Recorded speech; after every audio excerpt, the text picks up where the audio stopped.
para todos. Muy buenas tardes. Estamos iniciando la segunda sesión de este curso de Derechos Humanos en el marco del proyecto de Escuelas sin Muros del BICE y estando presentes nuestros socios de la Fundación Pedro Poveda de Guatemala y Calle Escuela de Paraguay. Y tenemos el gusto de contar con la compañía, la facilitación, la orientación de nuestros amigos de Secudap de Venezuela. Y en este caso, Fernando Pereira está con nosotros para dar inicio a la sesión. Pues muchas gracias por la experiencia, por tantas cosas que pueden compartir con nosotros, sobre todo para que adultos, niños y adolescentes podamos compartir, reflexionar y caminar juntos en este tema de los derechos humanos, derechos de los niños. Entonces iniciamos. Fernando, tienes la palabra. Muchísimas gracias, Diego. Un placer de compartir con todos ustedes desde Caracas. Les damos un abrazo fraterno a todas y a todos. Y bueno, con nuestros hermanos de Paraguay, de Guatemala, donde tenemos desde hace tantos años tantos compañeros y compañeras de sueños y de recorrido.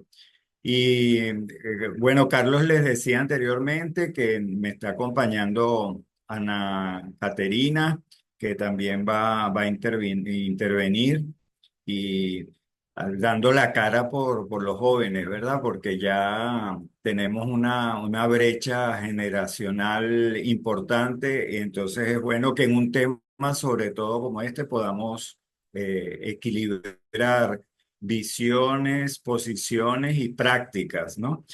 Hablamos de participación y hablar de participación es, por supuesto, no solo referirnos a un derecho humano fundamental, especialmente para los niños, las niñas, los adolescentes, sino que estamos hablando de un medio, de un trampolín, de una bisagra hacia el ejercicio, no solamente de este derecho, sino también de todos los derechos contemplados, por ejemplo, en la Convención sobre los Derechos del Niño.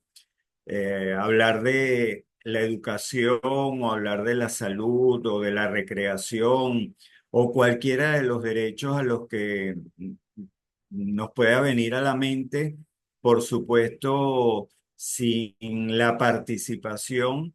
Es muy difícil para la mayoría de los niños, niñas, adolescentes en países como los nuestros poder ejercer esos derechos, tener acceso a la educación, a un nivel de vida, pues, donde se pueda sobrevivir, donde la salud, tener acceso a tratamientos, medicamentos, servicios públicos, un nivel de vida adecuado para en muchos de nuestros países implica justamente ejercer la participación, asociarse probablemente con otros para que eso se haga posible, ¿no? Entonces estamos hablando de un derecho en sí mismo y a la vez estamos hablando de un principio, ¿no? En la Convención sobre los Derechos del Niño es uno de los principios fundamentales que nos va, como decíamos, a abrir la posibilidad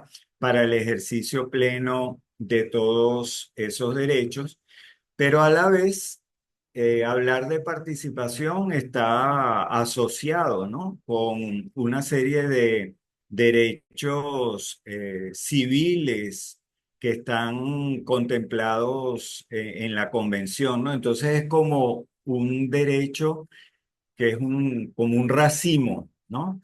Eh, Probablemente alguno me diga en la propia Convención sobre los Derechos del Niño no se habla expresamente del derecho a la participación, porque en el año 1989, cuando fue aprobado, bueno, esos 10 años de discusión para aprobar la convención, los derechos más peleados, más disputados y probablemente con más resistencia fue el derecho a la participación por las consecuencias, ¿no?, que tiene en la relación con los adultos, las relaciones de poder, en las culturales, las resistencias que pueda haber. Pero tenemos una serie de derechos ahí en la convención, decíamos, por ejemplo, la libertad de expresión, la libertad de pensamiento, de conciencia, de religión, la libertad de asociación, el derecho a ser oído, la libertad de asociación, no sé si la mencioné, de reunión, de manifestación pacífica, el derecho a opinar, decía, a estar informado, a poder incluso sindicalizarse. Contemplan algunas de las leyes y códigos del niño en nuestros países, a defender nuestros derechos. Entonces, estamos hablando justamente de un derecho que es un medio para niños, niñas que a través del ejercicio mismo de la participación están aprendiendo elementos esenciales para su vida, para su socialización, para su formación y su ejercicio ciudadano, y a la vez estamos hablando de un fin en sí mismo para lo que implica, decía, para nuestra formación y el ejercicio ciudadano y lo que se está aprendiendo, y un medio para el logro de esos otros objetivos, ¿no? Entonces, sin duda, estamos ante el conjunto de derechos que implica el mayor reto y la mayor riqueza en cuanto a lo que puede ser su ejercicio en los diferentes contextos donde viven los niños y niñas en el mundo. Pero ¿a qué tipo de participación nos referimos? Le quería preguntar a Ana acá, porque normalmente todavía cuando se habla de participación en una escuela o en una comunidad, te dice, los niños participaron, asistieron 30 niños, 40 niños, los niños estuvieron presentes. O quizás en algunos casos incluso te pueden plantear que los niños abrieron el acto y cantaron una canción o presentaron una danza, un baile. Entonces, cuando hablamos de participación, ¿a qué tipo de participación nos referimos? No sé, Ana, ¿tú tienes el micrófono abierto? Sí, aquí estoy. Ah, Ok, bueno, chévere. buenas tardes, no sé si noches para ustedes. Justo esto que dice Fernando, da pie como a la primera característica que a mi parecer es la más importante de la participación, y es que la participación es relevante y visible, es decir, que no, los niños no sean decoración. Hemos hablado que en la evolución como del imaginario del niño dentro de la cultura, no solo en nuestro continente, sino a nivel mundial, pasaron de ser los niños objetos de derecho a ser sujetos de derecho. Los sujetos pueden ejercer sus derechos, los objetos no, porque son eso, objetos. Los niños ya no son considerados objetos, sino sujetos que tienen una voz, tienen unos pensamientos, tienen unos sentimientos que son igual de válidos que los de los adultos y por lo tanto deben ser escuchados.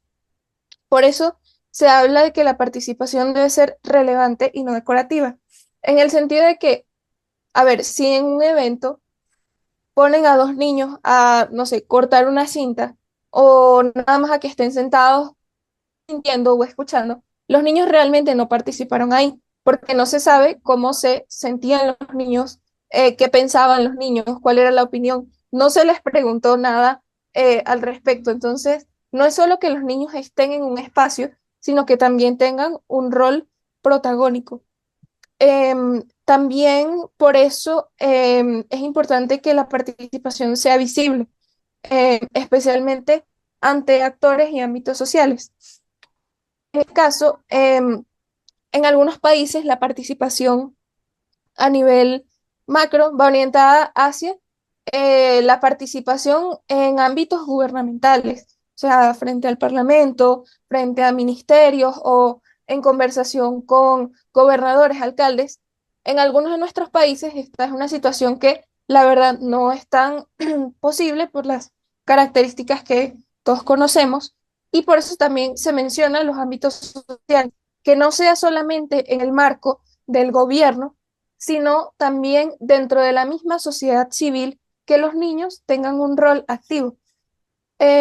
También porque, bueno, me imagino que esto ya lo habrán discutido en las sesiones anteriores, que los niños y los adolescentes venimos existiendo y teniendo un rol importante en la historia desde hace realmente muy poco.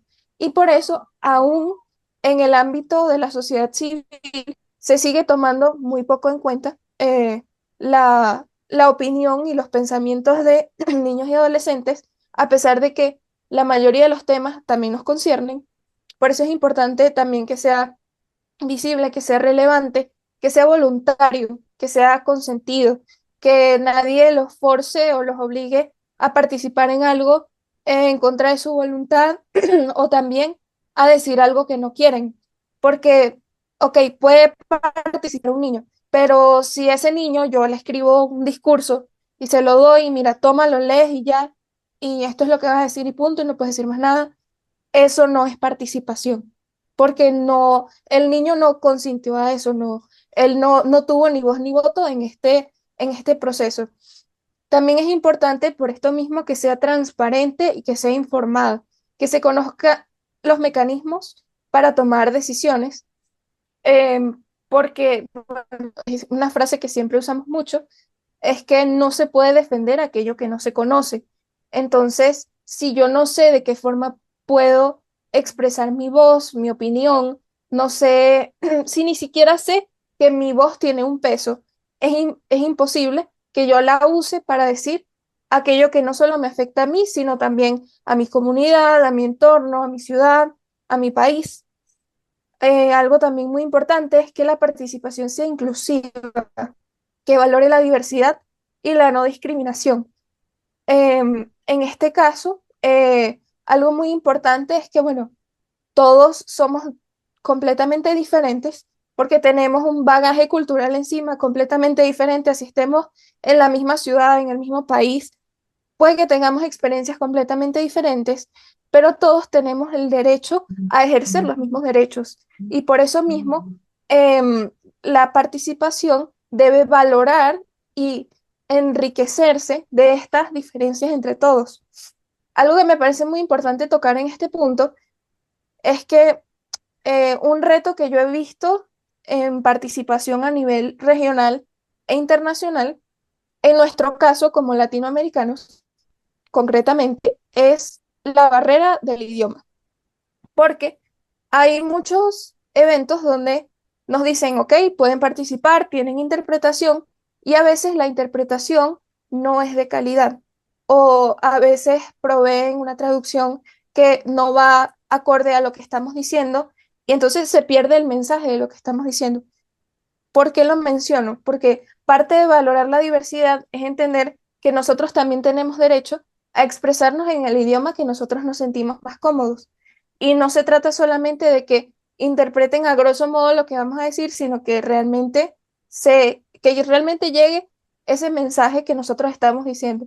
Porque si no, se convierte en el juego del telefonito, no sé si lo conocen, que donde yo le paso un mensaje a Julia.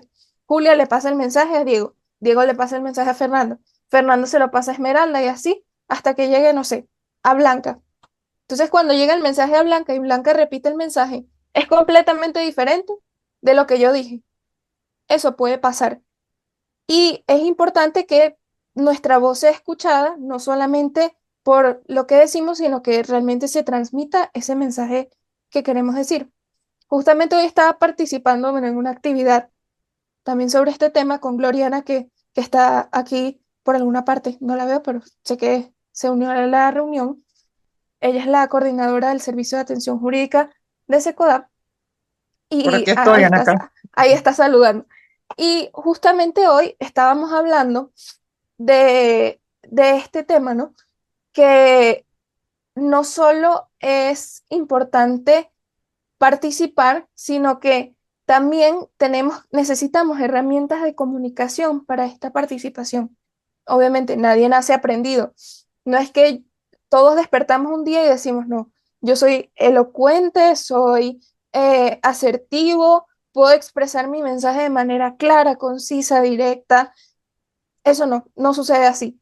E incluso cuando tenemos las herramientas, muchas veces nos equivocamos y es completamente normal. Pero esto es algo que también se aprende, es algo que también tenemos derecho a ser informados sobre cómo expresar mejor nuestras ideas.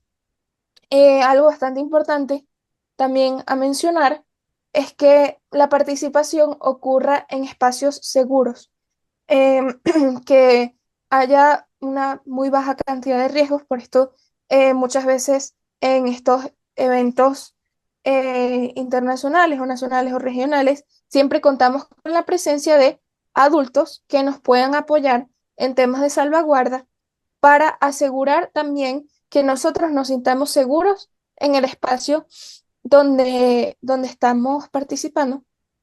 Y la última cosa, pero no menos importante, bueno, no, primero la penúltima, es que se debe ejercer de manera progresiva, acorde a la edad y desarrollo de cada persona. No es la misma forma en la que va a participar un niño de 6 años a la que va a participar un joven de 17 o 16 años.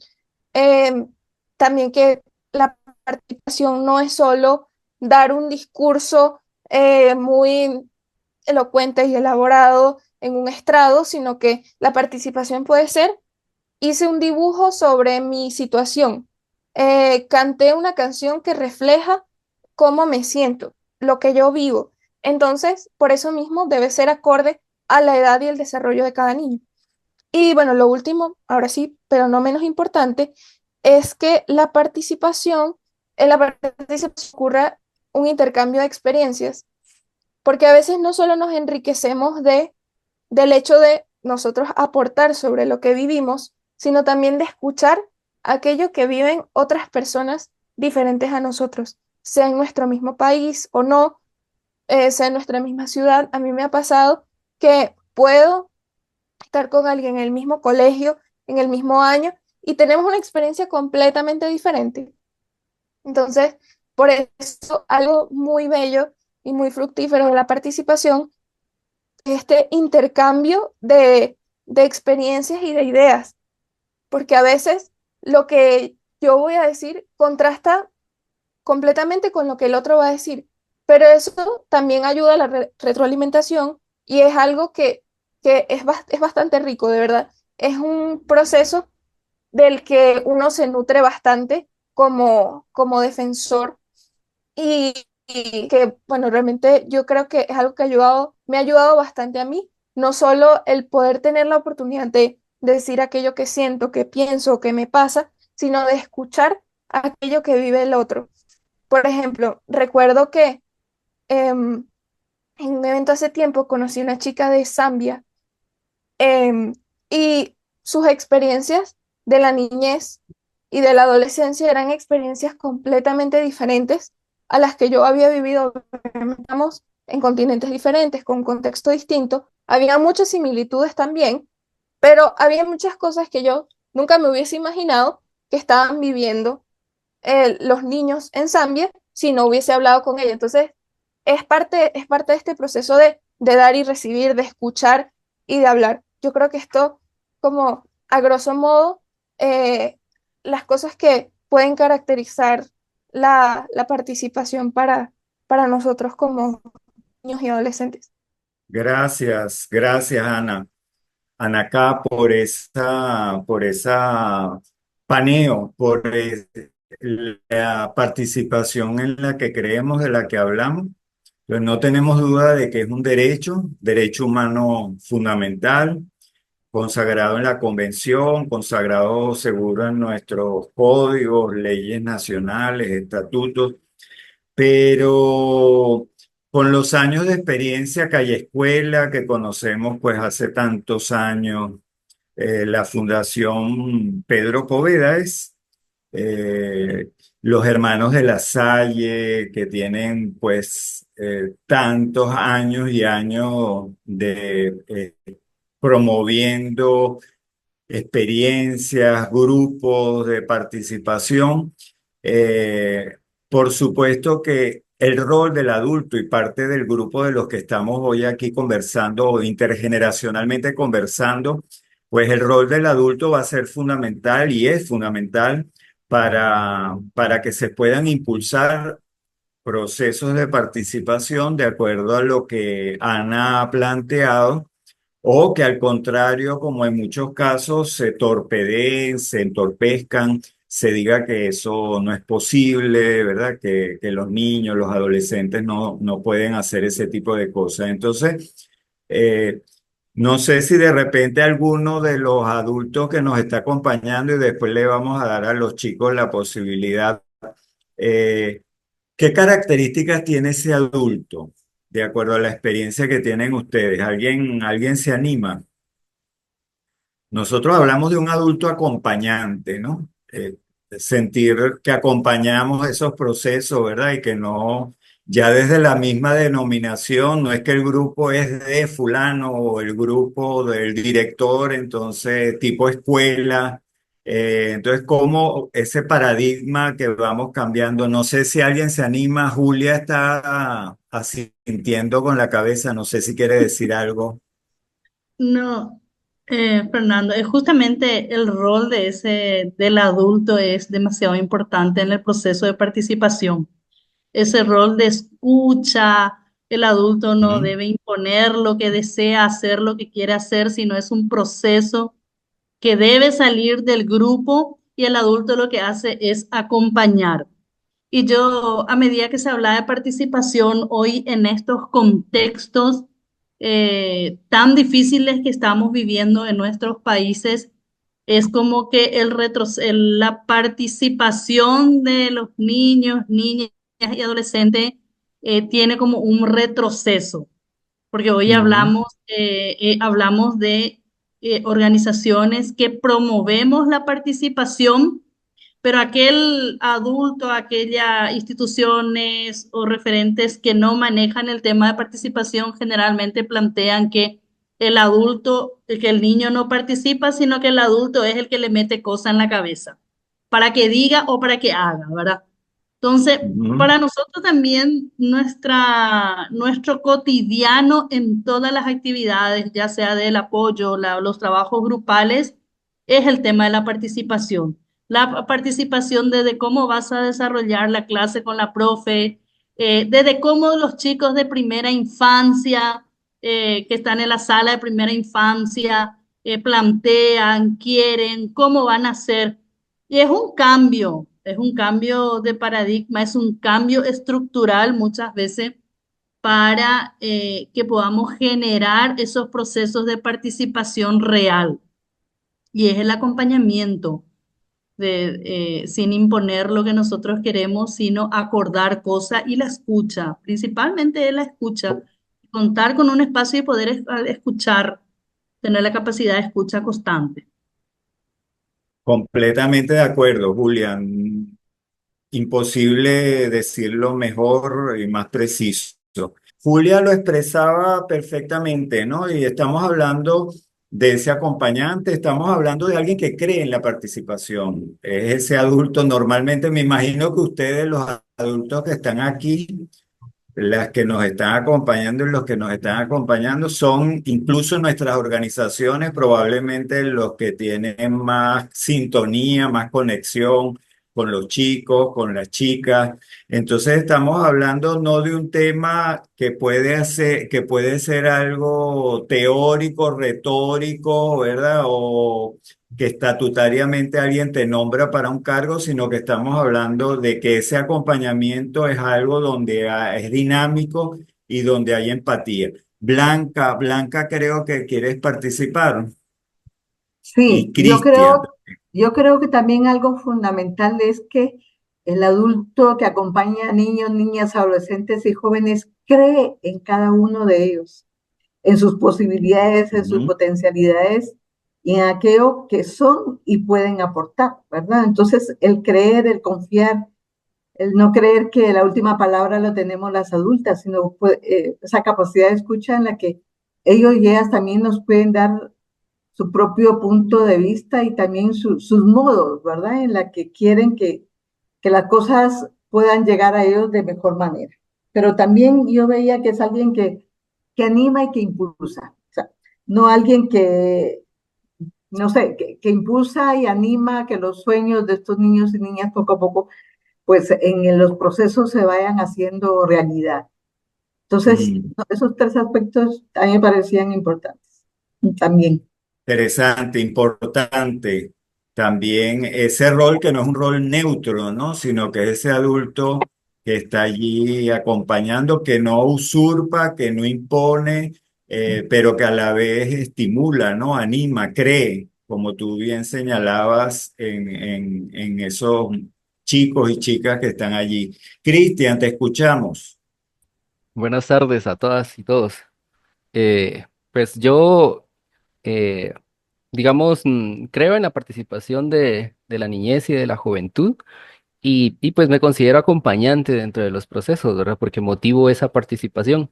Pero creo que la participación también tiene que ir de la mano del acompañamiento en cuanto a las frustraciones, porque si bien nosotros Mm, motivamos la participación, luego las juventudes, la niñez se va a encontrar con la otra parte, que es una sociedad bien adultocéntrica, ¿verdad? Donde dentro de las ujú. organizaciones se promueve la participación, pero en la vida real, digamos, en la sociedad pues ahí se empiezan a topar con una resistencia que los invisibiliza, las invisibiliza. Y entonces, por ejemplo, acá ahorita estamos en una sala, un grupo bastante nutrido de adolescentes y de jóvenes que son participantes activos, no solo, digamos, dentro de de nuestra organización, sino también dentro de la parte comunitaria. Y entonces, yo, pues ahorita está Andrea bien concentrada aquí escuchando la charla con nosotros. Andrea tiene una experiencia, digamos, porque Andrea es miembro de un grupo, de una forma de organización comunitaria, el COCODE, que es el Comité Comunitario de Desarrollo de la colonia donde vivimos. Y entonces ella fue electa para un cargo siendo joven, pero se encontró con la resistencia de las personas adultas, ¿verdad? Porque Ah, pues se cree que este comité, esa forma de organización comunitaria es de la gente grande, gente adulta, y como una persona joven y aún más, creo yo, siendo mujer, puede ocupar un cargo y entonces se encontró con esa resistencia. Yo hablo no por Andrea, sino por la experiencia que Andrea nos ha comentado, digamos, pensar en esas posibilidades de que al momento de que alguien, si bien ya tiene el conocimiento, lo quiere ejercer, se va a encontrar con una sociedad adultocéntrica que le va a poner, nosotros decimos zancadilla, ¿verdad? Que le va a poner un tropiezo ahí y que no le va a facilitar ajá. la participación. Qué importante, porque justamente es el día a día, ¿no? Que estamos teniendo en todos nuestros países, en todos los espacios y microespacios de nuestra práctica cotidiana. Gloria. Sí, buenas tardes a todos. Nada, yo solo quiero, pues primero agradecer el espacio como adolescente y que me permitan poder estar en estos espacios y poder aumentar el nivel de conocimiento, ¿verdad? Y poderlo compartir con demás jóvenes. Pero es importante también como joven y en mi experiencia poder reconocer en qué espacios estar presentes en donde sean visibilizados nuestros derechos, ¿no? Y que tengamos una participación activa, en donde se nos permita ser nosotros mismos sin necesidad de hacer algo más para poder encajar. Entonces es importante que como jóvenes también aprendamos a reconocer nuestros derechos, pero también aprender a reconocer los derechos de los demás, únicamente. Mm, qué, qué bueno, qué buena esa precisión, ¿no? Porque a veces es uno de los aprendizajes claves y que en las organizaciones, cuando estamos formando niños, niñas, promotores, adolescentes, a veces cuesta, ¿no? Ese otro componente de entender lo que pueden ser el descubrimiento de todas esas posibilidades que tengo pero la incapacidad a veces de reconocer y empatizar con los compañeros, con las compañeras o con quienes tengo alrededor, ¿no? Entonces, qué importante ese elemento que está precisando Alexandra. A ver, Camila y Fabiola. Bueno, hola, ¿qué tal? Yo nomás quería hablar sobre cómo es un poco la participación eh, acá, ¿verdad? En Paraguay. Eh, el Consejo Departamental, que se supone que es la niñez y adolescencia, nosotros con un grupo de compañeros y compañeras como niñas adolescentes quisimos ir a formar parte, ¿verdad? Y fue un espacio súper así adultocentrista porque no nos dejaron hablar, nos mandaban a callar diciéndonos que la participación protagónica es como que está en contra de lo que es ¿cómo se, o sea, que está en contra de lo que viene con los derechos, ¿no? Que tipo Ok. no, ajá, y que no es algo que nosotros como niños y adolescentes debemos hacer. Y es irónico porque esa práctica lo llevan a todas partes, porque tanto como las escuelas, o sea, lugares en donde se supone que como niñas, adolescentes, que conocemos más que nadie nuestra realidad, no nos quieren hacer formar parte. Al fin y al cabo son los adultos quienes toman las decisiones, quienes hablan Mm, y no toman en cuenta las realidades que como niños y adolescentes estamos viviendo y queremos expresar.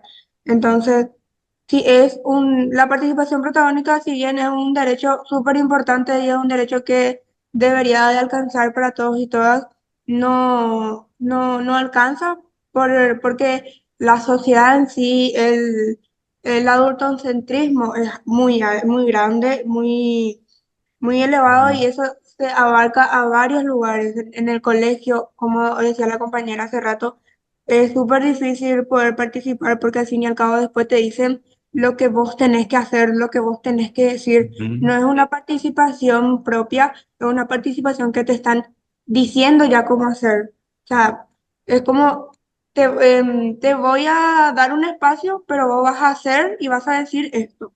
Vas a portarte así. O sea, no es verdaderamente una participación, es como un simulacro, es como que para pintar nomás que estás participando, la gente, ujú. al menos acá, usan mucho lo que es las fotos, las evidencias. Hacen que niños y niñas adolescentes se sienten en un lugar y sacan fotos y dicen acá en el Consejo Departamental de la Niñez y Adolescencia participaron los niños, pero en realidad fue otra cosa, ¿no? O sea, no le dejaron hablar, le faltaron al respeto, le sacaron, porque nosotros nos sacaron del Consejo Departamental y nos dijeron de mil cosas, no nos dejaron luego hablar para empezar.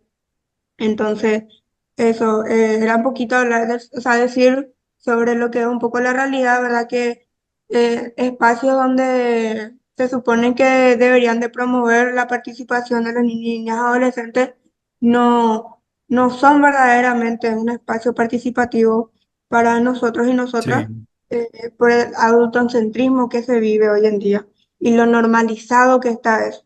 Porque acá nos tachan sí, como si nosotros y nosotras no tuviéramos una capacidad para poder hablar o decidir cosas que para nosotros y nosotras no, o sea, vemos de buena manera, porque nosotros conocemos nuestra realidad, pero acá, o sea, lo que es el adultocentrismo te dice, no, sos un niño, una niña adolescente, vos no sabes lo que estás diciendo, vos no vale. sabes lo que estás viviendo, entonces era un poco, ¿verdad? Para poder comentar lo que es verdaderamente la realidad, lastimosamente, de la participación protagónica.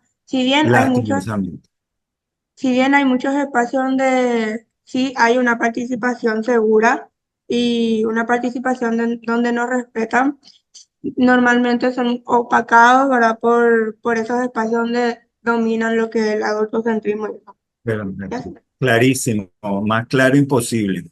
Eh, eh, Ese simulacro de participación, ¿no? Y que cuando le conviene y a medida de lo que los adultos, el adultocentrismo ese espera. Carlos, te escuchamos. Claro, te quería hacer una pregunta, escuchándolos a todos. Yo creo que en nuestros espacios está clarísimo que la participación es un derecho habilitador de otros derechos y que hay un compromiso con promover espacios de participación de calidad. Ahora, Fernando, te pregunto en tu experiencia por haber presenciado muchos procesos de participación y en otros haberlos promovido. ¿Cuáles son los límites? Los niños participan en todos los espacios, en todo momento. Desde tu experiencia, bueno, ¿cuáles son esos puntos que a veces no discutimos dentro de las organizaciones y partimos de un enfoque de participación incluso romántico o irreal? Me gustaría saber qué opinas tú sobre eso. Yo creo, Carlos, con ese punto que estás planteando, que los límites fundamentales los tenemos los adultos en nuestra cabeza, ¿no? Y somos nosotros justamente los que planteamos que no se pueden hacer las cosas o que los muchachos no tienen madurez o que incluso escuchamos adultos en nuestras organizaciones planteando que los niños van o los adolescentes están perdiendo su niñez, participando en procesos como los que nos han descrito, ¿no? Las chicas a nivel comunitario, a nivel escolar, departamental. Eh, Creo que todo eso forma parte del ideario de ese adultocentrismo que muy bien definía Fabiola, Camila, ¿no? Eh, y que asigna roles como que los niños están para un determinado tipo de cosas. Entonces creo que lo que se trata en los espacios genuinos y organizaciones como las nuestras que estamos promoviendo, entendiendo, bueno, Cristian lo planteaba, ¿no? Que nuestras organizaciones pueden tener un ambiente, un tipo de participación como la que estamos promoviendo, que sea genuina, que sea espontánea, voluntaria, real, consentida, informada, Inclusiva. inclusiva, preocupándonos. Bueno, todo lo que Ana anteriormente nos estaba allí planteando, pero si es un derecho humano, estamos hablando de un derecho humano fundamental, ¿no? Y entonces ese ejercicio progresivo implica en muchos casos que los adultos estemos permanentemente diciendo hasta aquí sí, hasta aquí no, o yo no los veo preparados para esto, ¿no? Entonces, en virtud de evitar cualquier riesgo, a veces los adultos nos podemos convertir en castradores, en sobreprotectores, ¿no? Y efectivamente limitar todas las posibilidades de nuestros chicos. Ahora, Julia planteaba anteriormente, por supuesto, y con el nivel que veo que tienen los activistas, los chicos que están participando aquí en este curso, evidentemente hay preocupación en toda nuestra región por procesos regresivos, ¿no?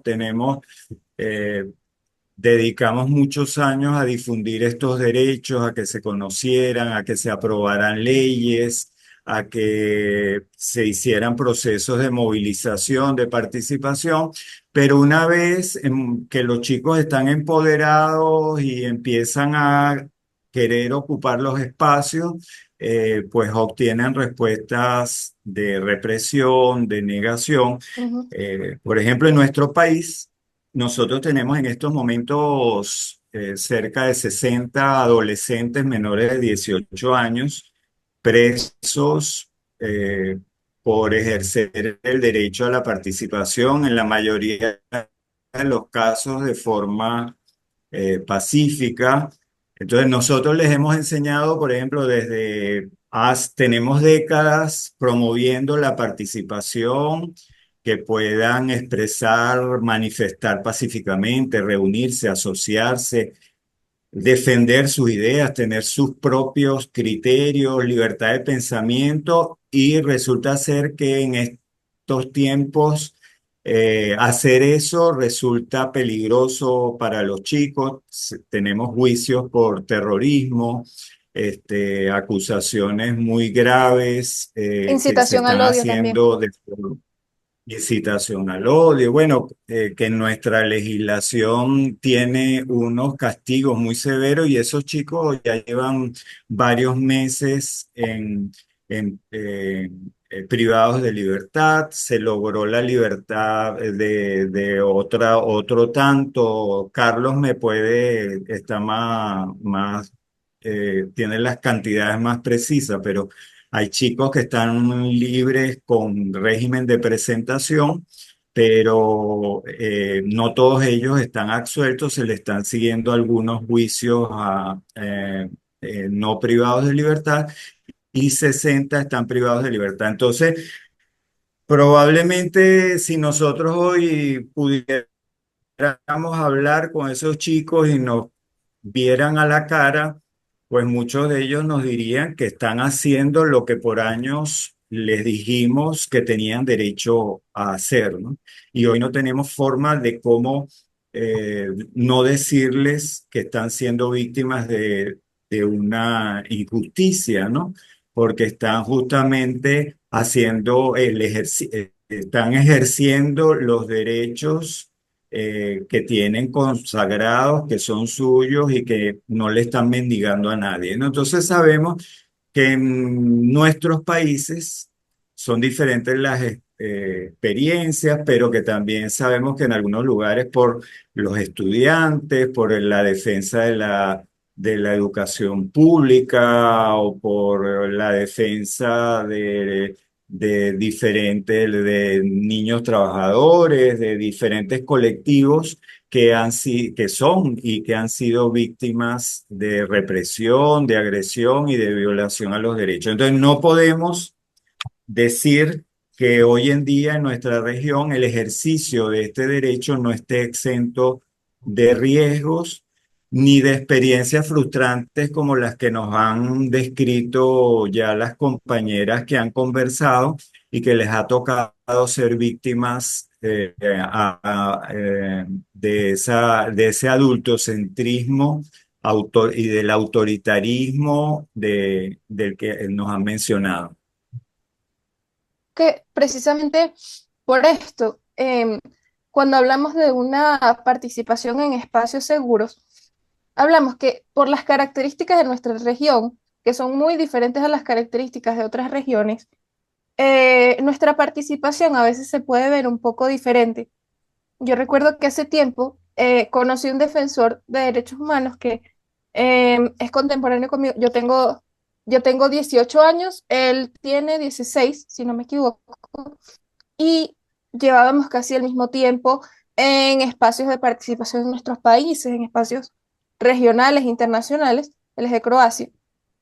Y su participación era una participación muy activa en la gobernación de su estado, porque el gobernador les daba el espacio a él y a otros jóvenes y adolescentes de que hicieran proyectos dentro de la gobernación, que hicieran conversatorios, ponencias. Se tenían ese espacio ya que era de ellos dentro de la gobernación, algo muy diferente de la experiencia que nosotros vivimos aquí, que es algo que nosotros, bueno, podemos solamente soñar en muchos casos, que nos ocurra algo así.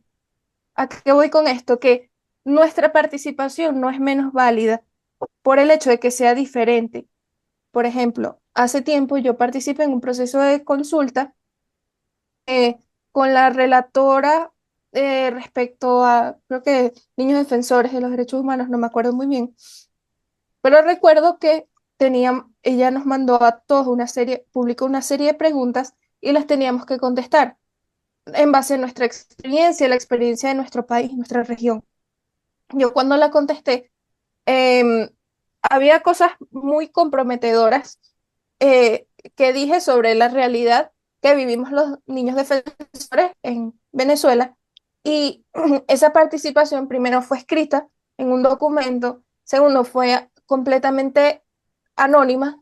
La envié de manera anónima, ya no es anónima porque les estoy diciendo, pero anónima, que no salía ni mi nombre ni mi edad, solamente a grosso modo ciertos datos sobre mi ciudad o mi país, precisamente por esto. Entonces, si comparamos mi experiencia en un proceso de consulta o de toma de decisión internacional con la experiencia de alguien en, no sé, en Croacia o en Francia, obviamente es completamente diferente, pero eso no lo hace menos válido. O sea, es igual de valioso el granito de arena que nosotros podemos poner en nuestras comunidades, en nuestras regiones, con las características que tenemos, así sea diferente de los contextos de otros países o de otros continentes que sabemos que son experiencias total y absolutamente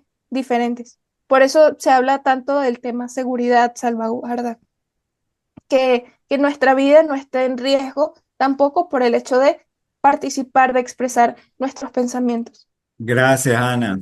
Importante, eh, evidentemente no podemos olvidarnos el contexto y lo que estamos en cada uno de nuestros países y de la realidad, y tenemos que sopesar, ¿verdad? Los riesgos y tratar de mitigar, minimizar, evidentemente, porque sabemos que en algunos de nuestros espacios, pues las respuestas son violentas y completamente que ponen en riesgo la integridad incluso física de los propios niños, niñas y adolescentes. Glorian, te tiene la mano levantada, Glorian. Fernando, ¿cómo ¿Mm? estás? Hola a todos. Gloriana. Hola, Gloriana. Sí, bueno, yo quería, desde la experiencia que hemos tenido en algunos espacios de participación en Venezuela, hacer mención a dos cositas que me parecían relevantes, ¿no?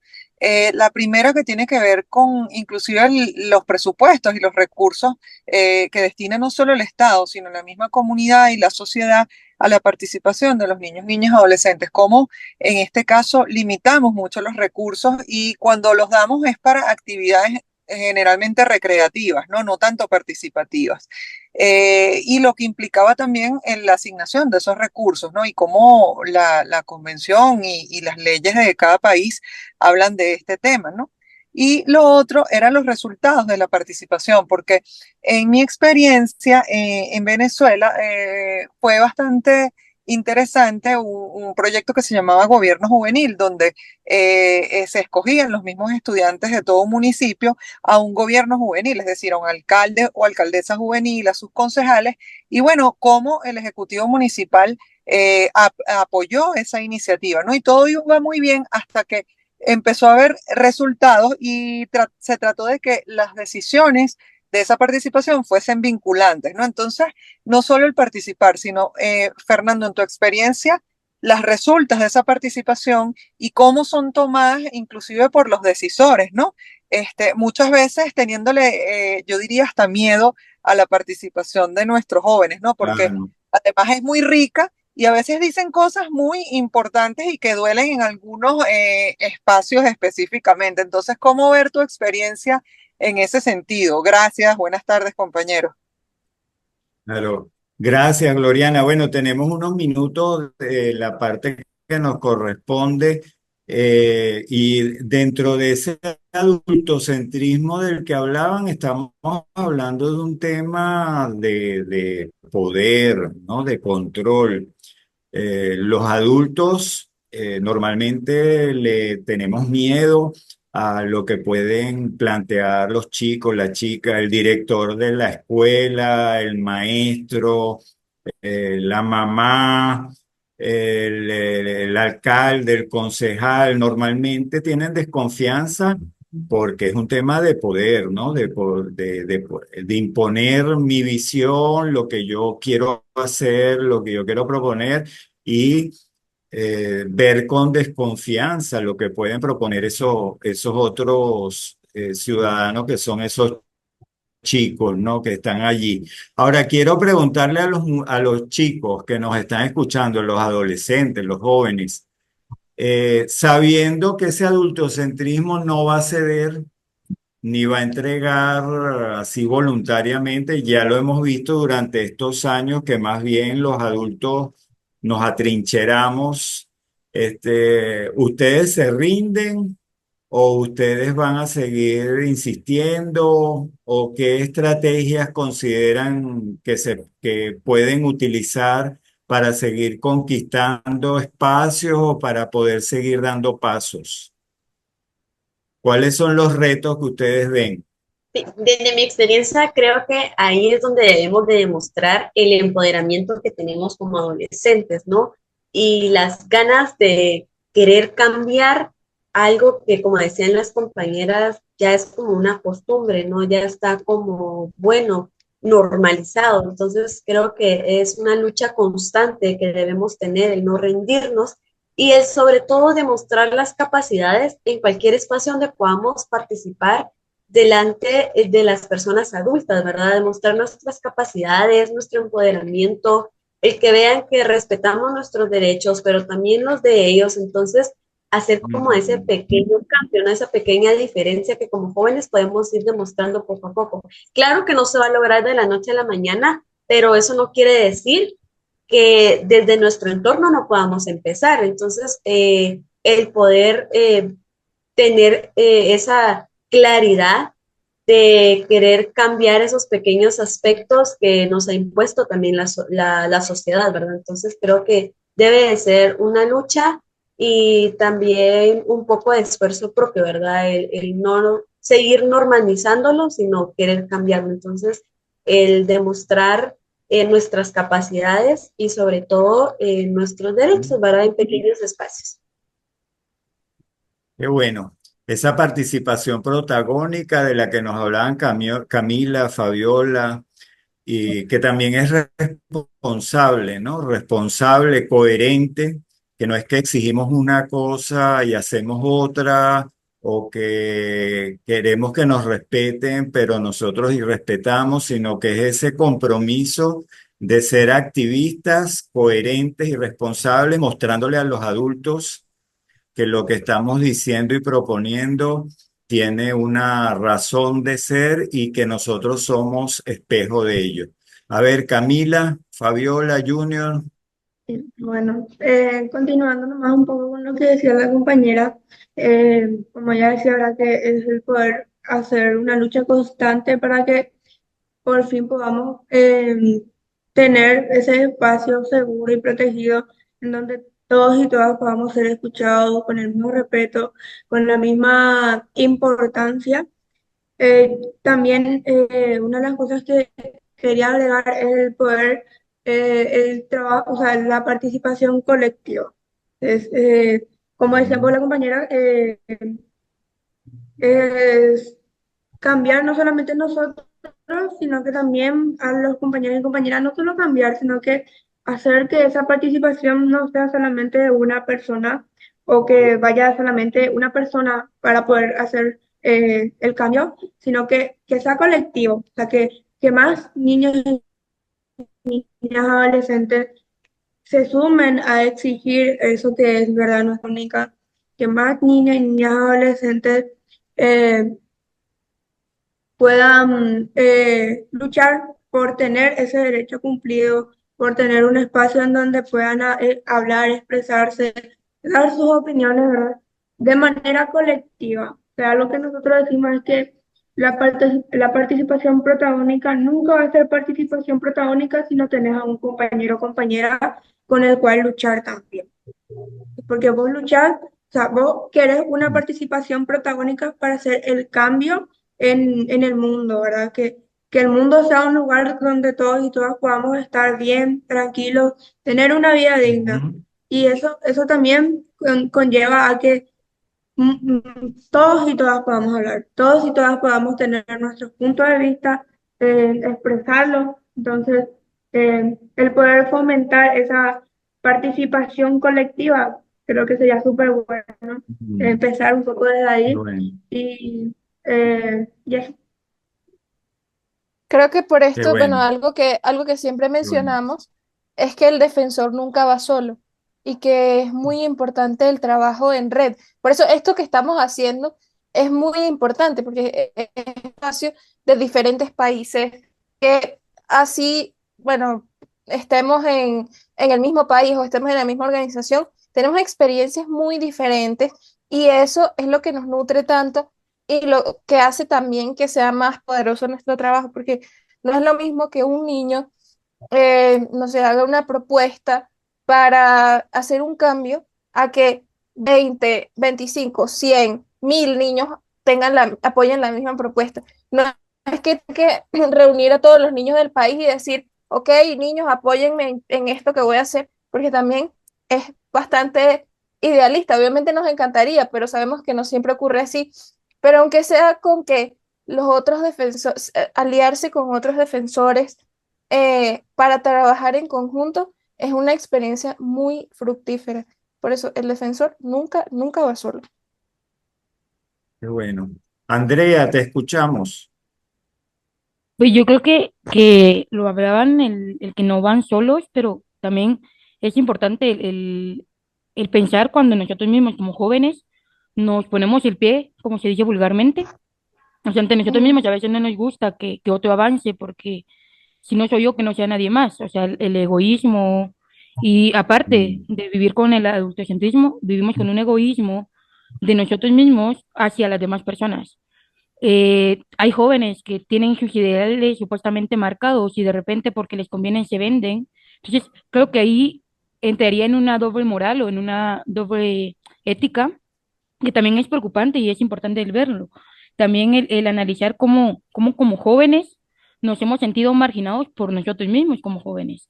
Porque hablamos de que nos marginan los adultos, de que las instituciones, de que el gobierno y todo, pero es raro cuando se habla que el mismo joven margina al otro joven porque mm, yo sé más, yo puedo más, o sea, y lamentablemente aquí va mucho a veces la clase social que se tiene, pero también es sorprendente y lo puedo ver desde mi experiencia, como una persona venimos del mismo barrio, digámoslo así, venimos desde abajo y esa misma persona le pone el pie a uno para que uno se supere. Entonces, te sacan de la jugada, te hacen de menos. Entonces, no solo como jóvenes nos toca luchar contra el adultocentrismo, mm. contra el machismo, contra el racismo, sino que también contra el egoísmo. Porque ya no los que tendrían que estar conmigo me apoyan, que era lo que decía ahorita Ana, creo yo que no vamos a estar solos, pero en lugar de apoyarnos, nos pasa, mi abuelita menciona mucho que nos pasa como los cangrejos, que en lugar de dejar que uno salga, lo jalan para mantenerlo abajo porque si no salgo yo, pues no sale nadie. Si no sale todo el barrio, no sale uno. Y creo que es importante luchar contra eso. Es importante el ver que hay instituciones que nos apoyan, pero a veces nos toca luchar contra nuestro barrio, contra nuestra gente. Y lo puedo ver, como digo, desde mi experiencia, es frustrante llegar una tarde y decir, las personas que me iban a apoyar me dejaron vendida, las personas que iban a estar conmigo al final me dieron la espalda y se fueron contra las personas que íbamos a luchar unas personas que quieren llegar al poder, pero se olvidan de que vienen de abajo y se olvidan de las personas que los apoyaron en ese momento y se venden contra los altos mandos porque piensan que con ellos van a ganar y de repente se dan cuenta que no. Pero entonces ya al regresar es imposible porque le diste la espalda a quienes te apoyaron. Entonces, creo que también es importante el ver eso, que me parece muy interesante que estamos hablando de que estamos luchando con el adultocentrismo, lo mencionaba Cristian, a mí me tocó vivirlo desde el COCODE, Claro. pero también es importante el hablar de que tenemos que luchar contra el egoísmo, contra nosotros mismos, como jóvenes que no nos dejamos avanzar. Es raro el joven, lo puedo ver de mi colonia, es raro el joven que te apoya y te dice, vamos a trabajar juntos. Al contrario, la mayoría te dice, trabaja por tu lado, yo por el mío y ver quién llega primero. O sea, lo mantenemos como que si esto fuera una carrera y cada quien por su lado. Cuando siento que esto es un juego, si lo podemos ver así, en el que todos tenemos que ganar y nos interesa o les interesa ganar ellos mismos y dejar a los demás. Y más interesante el que participan en espacios como este, que puedan contar sus experiencias, pero no cuentan la verdad de las cosas y no cuentan cómo son la realidad. Nada más. Interesante, Andrea. Gracias por tu aporte. Y muchas veces la participación protagónica a veces tiene que reñir, ¿no? O justamente está reñida con ese tipo de prácticas individualistas, de actitudes de egoístas, ¿no? Que tú planteabas y pareciera que participar solo es el que habla mejor, el que habla más bonito, pero que no necesariamente hace las cosas pensando en el grupo, en lo colectivo, a veces ni siquiera es coherente con lo que está planteando y a veces lo que dice es solamente pensando en sus propios intereses para poder sacar provecho. Entonces, hay un elemento clave en todo esto que es la comunicación la participación tiene mucho que ver con la comunicación, ¿no? Con las estrategias de comunicación, cómo expresamos hacia lo interno del grupo, hacia afuera, sea en la comunidad, en la escuela, lo que estamos haciendo. Ana, tú nos vas a seguir acompañando, Ana acá nos sigue acompañando. Está Vanessa Sí, Moreno. Vane, te escuchamos entonces porque todo lo que está, las últimas intervenciones hay mucho que ver con lo grupal, lo social, lo comunitario y ese tipo de actitudes, ¿no? Y eso lo expresamos a veces como hablamos, lo que comunicamos, los intereses que nos están moviendo. Entonces creo que va a ser interesante lo que tú nos quieres compartir. Vanessa es Perfecto. comunicadora social, es periodista. En Secoda coordina todo el área de comunicación, ¿no? Entonces, va a hacer aportes mucho más interesantes que lo que yo puedo hacer analógicamente. Bueno, gracias. Estuve escuchándolos muy atenta en la primera parte, en esta hora que llevo con nosotros. Gracias por la invitación y quiero hacer unas par de preguntas que pueden engranar ambas conversaciones, la participación con la comunicación. La primera pregunta es, me doy cuenta que ustedes tienen un camino recorrido en el tema del activismo, en la defensa de sus derechos. Mi primera pregunta es, y levanten la mano como si fueran a intervenir, ¿quiénes de ustedes han sido entrevistados en medios de comunicación en sus países? Medios de comunicaciones locales, puede ser una radio, puede ser un influencer, puede ser la televisión, puede ser el medio impreso o la web, una página web. Dos personas. Ok, bajemos las manos ahora, un segundo. Ok, tres personas. Ok, muy bien. Fíjense, vamos a bajar las manos para la siguiente pregunta. Fíjense que ustedes, aquí hay tres personas, 33 personas en este chat. No soy muy buena con las matemáticas, pero bueno, les quiero comentar que está muy similar a la tendencia que encontramos en CEPODAP realizando un monitoreo de medios en el que quisimos ver si nuestros periodistas están entrevistando a niños, niñas y adolescentes y los consideran fuentes. Es decir, si están estimulando la participación de la niñez y la adolescencia desde su rol. ¿Cuál es el rol de un periodista y de un medio de comunicación? Visibilizar lo que ocurre en la población. En Venezuela, la población de niños, niños y adolescentes es de más o menos 3 millones, es decir, es el 10% de la población, más o menos. ¿Y qué encontramos?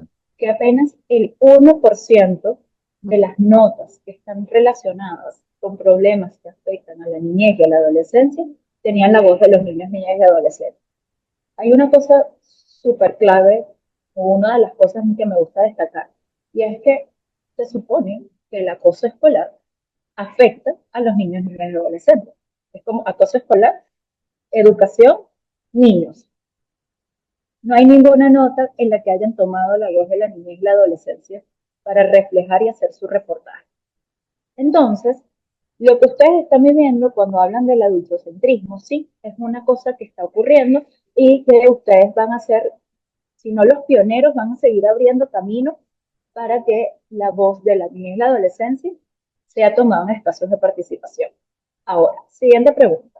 ¿Cuántos de ustedes tienen redes sociales? TikTok, YouTube, Instagram, Facebook, Twitter, X, Threads. Ok, ok, muy bien. Aquí las cosas comienzan a aumentar. Suena pop, pop, pop, pop de manitos levantados. Muy bien, chévere. Podemos bajar la mano. Y fíjense que las redes sociales y entrar en esta nueva etapa de la tecnología, de las comunicaciones, en la que ustedes nacieron, nos ayuda mucho a entender que la comunicación se democratizó. Y eso es lo que son las redes sociales bien utilizadas. Democratización de la comunicación.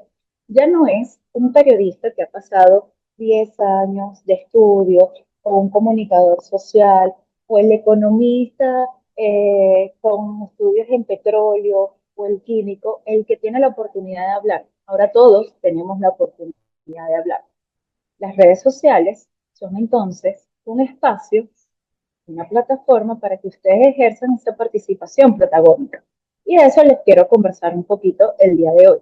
Si bien los medios de comunicación, que digamos es como la parte en la que estoy más empapada, porque es mi área, siguen siendo adultocentristas, tenemos las redes sociales, que ya saben muy bien, porque estoy segurísima de que ustedes siguen a un TikToker, a un influencer que usa ese canal para posicionar su opinión sobre algún tema o algún medio de comunicación que lo esté usando. ¿Okay? Quiero compartirles algo que yo llamo, muy adultocentrista de mi parte, comunicar para incidir. Déjenme poner esto en forma de presentación, yo me imagino que se está viendo ya. Comunicar para incidir. Y esto es algo que en mi trayectoria como comunicadora inició siendo periodista. Es decir, yo era de las que salía a la calle y ponía los micrófonos a la gente y tomaba mi nota mientras la persona me estaba hablando. Era la que escribía los reportajes para en su momento, periódicos de empresa. En Venezuela ya eso desapareció prácticamente. Ahora todo es web, o YouTube, o podcast. Yo era esa persona. Y todas estas habilidades que les voy a compartir ahorita, todo este conocimiento, es algo que aprendí estando en Secodoc, que es la otra cara. Yo pasé a representar, yo pasé de visibilizar a la gente a ser la fuente, a ser la fuente y el cómo la fuente, lo que se llama periodísticamente hablando como la fuente del vocero, y cómo el vocero saca su voz para que sea tomada en cuenta por los medios de comunicación. Mi rol se cambió. Y esto es lo que he aprendido desde 2019. ¿Okay? Fíjense una cosa, cuando yo les hablo de redes sociales y de democratización de la comunicación, que ya el periodista no es necesariamente el único que puede hablar, esto está muy ligado a cómo nosotros queremos plasmarnos, no solo en redes sociales, sino como activistas y defensores de derechos. Entonces, para poder marcar una diferencia, me gustaría discutir con ustedes, qué es comunicar para incidir y qué no es comunicar para incidir. Una de las cosas claves es que nuestra comunicación tiene que tener un propósito. Como defensores tenemos un propósito. Tenemos 3 Ds: documentar, denunciar y difundir, las 3 Ds. Fíjense que la difusión forma parte de los 3 pilares de lo que hace un defensor o un activista. Pero esa difusión no se puede hacer como queramos, como si nosotros estamos gestionando nuestro TikTok personal. ¿Okay? Nosotros entramos en el camino de la defensoría de derechos, nosotros tenemos que asumir ese rol tanto en lo personal, en lo privado, como en lo público. Y eso es una de las cosas que más suele costarnos, sobre todo siendo adolescentes, porque, como bueno, pero mi vida privada, ¿qué tiene que ver con mi vida pública? Cuando asumimos posturas de defensores, esa línea delgada se desdibuja y todo lo que nosotros hacemos en lo privado también puede ser visto públicamente y por eso las redes sociales son una herramienta, pero también pueden estar en nuestra contra. Como pueden estar en nuestra contra, vamos a cuidarnos el cómo comunicamos y nos expresamos allí. Entonces, echar un chisme en una red social no es comunicar para incidir. ¿A qué me refiero con chisme? Un chisme es un hecho, ¿sí o no? Un chisme, así como, bueno, es que fulanita se dio los besos con fulanito. Es un hecho, hay una acción, ¿verdad? Ok, pero no hay argumentos, no hay datos, no hay derecho vulnerado, no hay respaldo de esa situación. Vamos a ponernos un poco más serios y lo sacamos del ámbito relacional. No es comunicar para incidir si yo agarro y dije, una vecina de la comunidad X reporta que el sector tiene 5 días sin luz. ¿No? O no, que su comunidad está sin luz. Vamos a decir eso. No hay precisión del dato. Ya me adelanté y di un dato que es desde hace cuántos días. De la comunidad, cuál comunidad. No hay información sobre si se han hecho gestiones desde el Estado, desde las instituciones del Estado, para resarcir esa electricidad, volver a colocar. No hay información sobre cantidad de personas afectadas. Bueno, es una comunidad grande, es una comunidad pequeña. A lo mejor resulta que solamente que es en la casa de esa señora en la que no hay luz. Y nosotros, por no averiguar más, por no hacer la primera D, que es documentar, nos enteramos de una información muy pequeña, de una realidad muy grande, y terminamos difundiendo lo que creíamos que era una denuncia, pero en verdad es un chisme, porque no tenemos todos los datos a la mano. ¿Okay? No es hacer un post sin estrategia. Comunicar para incidir no es publicar tanto un post como un video sin estrategia. Es decir, bueno, porque es que yo estoy caminando y me encontré en Venezuela hubo una época en la que se veía muchísimo la niñez en situación de calle, recogiendo basura, ¿no? Como hurgando en la basura. No es comunicar para incidir, grabar, pasar por la calle y, ay, como que yo me topé con estos niños, entonces yo los voy a grabar y, bueno, los grabé, sin tener una estrategia. Y de eso vamos a ir hablando en las próximas láminas. Y no es comunicar para incidir si estamos afectando otros derechos comunicando lo que estamos haciendo.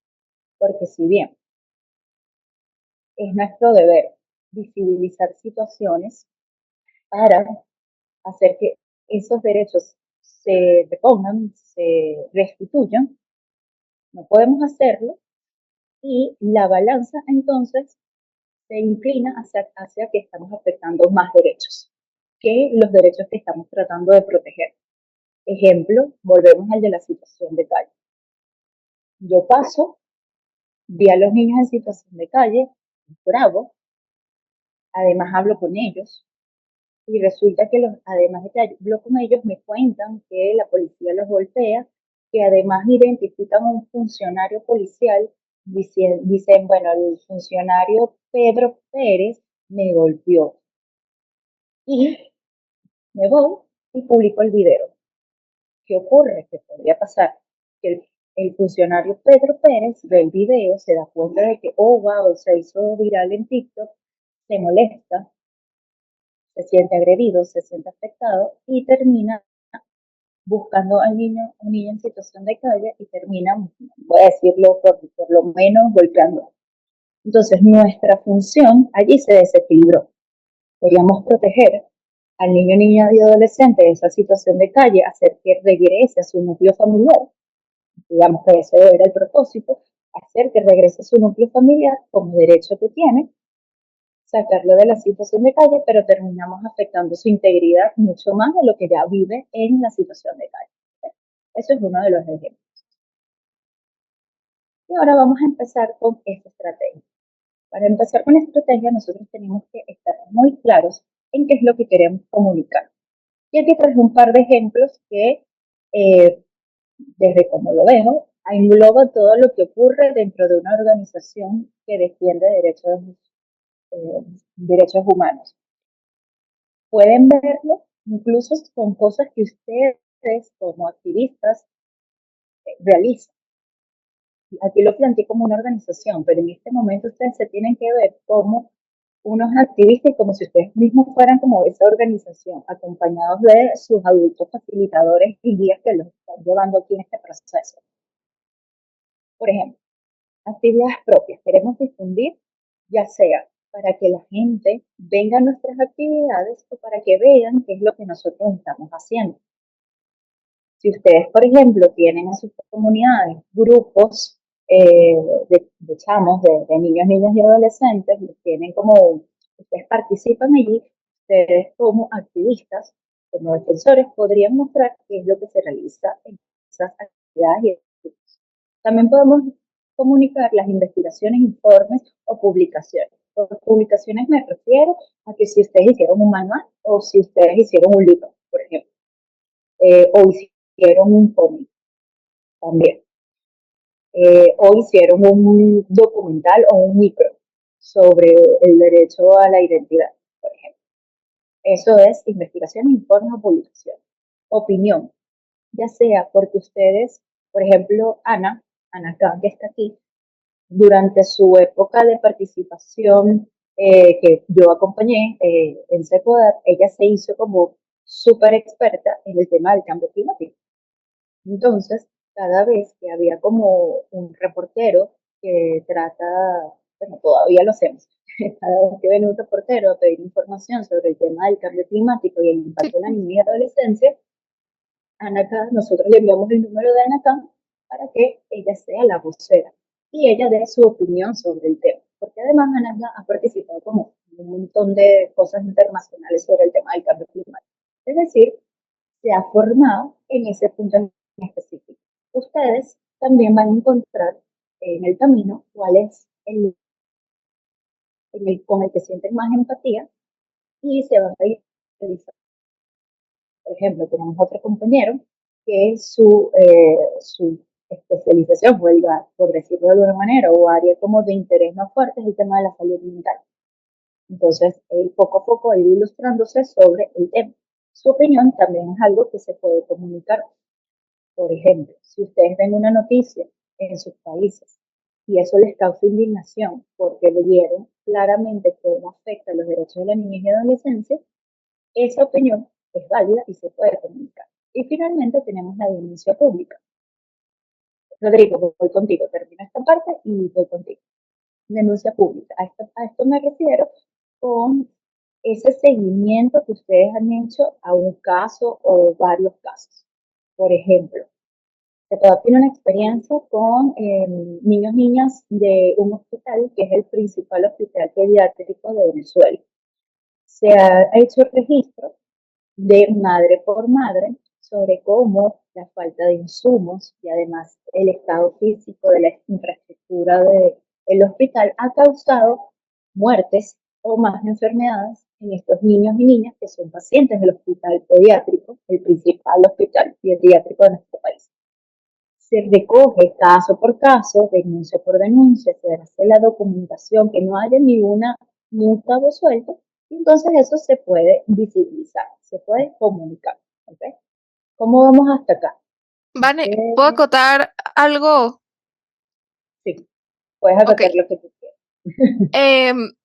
Algo que también me parece muy chévere de la defensa de derechos humanos es que no necesariamente nos tenemos que casar con un solo tema. Es decir, Totalmente. Mi tema principal siempre ha sido la educación y la educación libre de violencia. El bullying en concreto es un tema que he tratado mucho y en el que me he formado muchísimo y he participado mucho desde que empecé con mi camino como activista, pero también el cambio climático de hecho empezó porque una compañera de una organización con la que participaba antes en Suiza nos hizo a los otros defensores una presentación sobre qué es el cambio climático, de qué se trata, términos generales, como muy sencillo, como una guía básica de cambio climático. Y a mí me gustó tanto que no era el tema que yo pensé en el que iba a terminar como informando tanto y trabajando tanto, fue una sorpresa para mí, pero me encantó demasiado, porque era un tema del que siempre había querido formarme, no había tenido la oportunidad, y cuando tuve la oportunidad decidí también escoger ese tema como de mis áreas principales, y eso también puede pasar, que si ustedes tienen un problema específico en su comunidad que les gusta tratar, en el que se han informado bastante, pero de repente hay algún otro derecho o algún otro tema que dicen, oye, esto está interesante, quiero hablar de esto, quiero informarme, quiero participar en espacios, también es completamente válido y eso es lo bonito también de lo que hacemos, que no estamos en una sola área ya, sino que los derechos se interrelacionan entre sí. Entonces, eso también hace que cuando tratamos de un solo derecho, nunca estamos tratando un solo derecho, siempre hay muchos que lo acompañan. Entonces, es bueno tener también esta perspectiva porque así nos da campo a documentarnos e informarnos de millones y millones de cosas. Y es muy, muy chévere. Totalmente. Anaka tiene toda la razón y de hecho así es en la vida. A veces a nosotros se nos achica la mente y creemos que, por ejemplo, sobre todo con las carreras universitarias. No, porque es que si yo estudio diseño gráfico, entonces ya yo solo voy a ir por diseño gráfico en los 50 años de vida que me sobran de existencia, ¿no? Podemos cambiar, podemos interesarnos por varias cosas al mismo tiempo. Todo va a depender de la personalidad de cada uno. Imagínense, yo vengo de ser especialista, si se quiere, sobre seguridad ciudadana. Yo era la que podía hablar sobre secuestros y homicidios, detenciones, cárceles, y ahora estoy en el área de la niñez y adolescencia. Entonces, cambiar es parte de la vida. Y tal cual como lo decían acá, podemos transitar porque los derechos se interrelacionan. Lo importante es que cuando transmitamos una opinión, pues asegurarnos, ya lo vamos a ver más adelante, de tener argumentos sólidos para sostener esa opinión. ¿Okay? Eso es lo importante. Ahora, ¿cuál es el siguiente ingrediente en nuestra estrategia? Tener claro cuál es mi objetivo. Yo en algún momento hice algo como una frase conversando con un amigo tomando un café y dije, comunicar es intencional. Aquella persona que escribe un diario tiene una intención. La persona que escribe un tweet, aunque solamente tenga un seguidor, es intencional.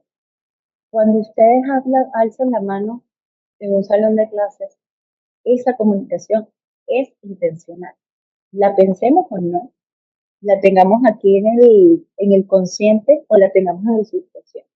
Detrás de cada vez que nosotros nos comunicamos, nos expresamos, ya sea de forma escrita, oral, dibujando, teatro, música, eso tiene una intención.